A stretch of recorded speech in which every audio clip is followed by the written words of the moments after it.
Life can feel so monotonous at times. There are certain seasons of the year where it's just kind of repetition, just every day you're waking up, you're doing the same thing over and over again. And I remember the first time I ever got a real official job, I was 18 years old. And I remember coming home after the first probably 6 weeks of it and going, Dad, is this life? Is this all there is to this? You get up, you go to work, it takes up your whole day, you come home, you salvage what you can of the day. The monotony drove me insane. And I know when you've got kids, sometimes the monotony day in and day out of it can be exhausting. I've heard somebody say one time that they say with your kids, the years are short, but the days are really long. Monotony can drive you crazy. King Solomon, he addresses this right out the gate in Ecclesiastes 1, 1 verse 4. He says, a generation goes and a generation comes, but the earth remains forever. The sun rises, the sun goes down. It hastens to the place where it rises. The wind blows to the south and goes to the north. Around and around goes the wind, and on its circuit the wind returns. He seems to be talking about this cyclical, repetitive nature of life, and it can feel very monotonous, and it can drive you crazy. What I think is funny, though, is he starts by saying a generation goes and a generation comes. But if you look at what follows that, the reason a generation can come and can go is because of the consistency of the sun, the wind, the rain. It's the consistency that creates the environment for generations to thrive and for a generation to come and continue going. Otherwise, we would have been wiped out before. If the sun ever stopped rising, we're in big trouble. So I think one of the messages here, and again, this whole book of Ecclesiastes is really about perspective. It can feel like a cynical book or a negative book, but it really is about perspective. He keeps saying, I've seen this under the sun. And what he's saying that is if you're just looking at this, if you're just looking at this world for what it is around you, if there's nothing bigger, something beyond the sun, something higher we're living for, it can really get discouraging.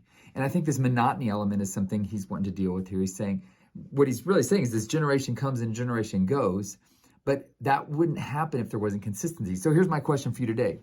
Is it monotony or is it consistency? And I think the difference between monotony and consistency is it's not monotony if you're consistently working towards a very specific end goal.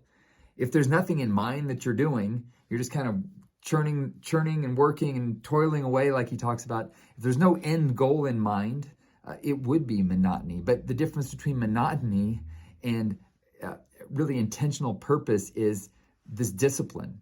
And sometimes what it just takes is if you've got a really big goal in mind, it's not something that's going to be accomplished overnight. It requires consistency over and over and over again, doing the right things consistently. You don't raise a child overnight, you raise a child over years. And it's going into the trenches every day with that consistent, those actions that we do. And that's where we lose our perspective sometimes. Maybe we forget our why.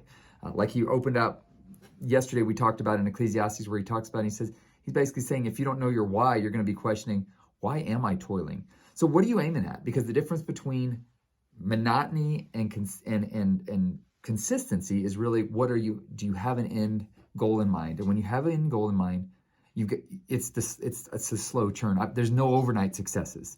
If you ever hear somebody that you think is an overnight success, they're not. I was listening to Nate Bargatze the other day, and he's a comedian who's just really hit it big. He was on SNL, and he said, yeah, most comedians, it either hits at the 10-year mark or the 20-year mark. He said, I was fortunate. It hit at 10 years. Became famous. It blew up. Everything I was doing really turned to gold, but it didn't happen overnight. He had been plugging away for 10 years, oftentimes in obscurity. And how much could that have felt like monotony, playing for small crowds?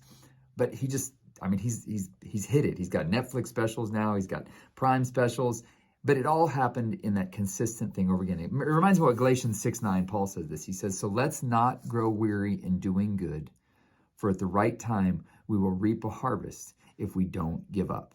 A harvest doesn't come overnight. A farmer would be a fool if he planted a seed the night before thinking, well, the next morning I'm going to get corn. No, you recognize there's this process. It's kind of, you call it the law of the farm. Stephen Covey calls it the law of the farm. You plant the seed grows slowly, and eventually you get the harvest. So my encouragement for today from Ecclesiastes is maybe it's not monotony. Maybe what you're doing is consistently moving towards a goal and raising those kids, building that business. And maybe you need to just shift your perspective a little bit and realize I'm really got a goal I'm going for here. And so it's not monotony, it's consistency.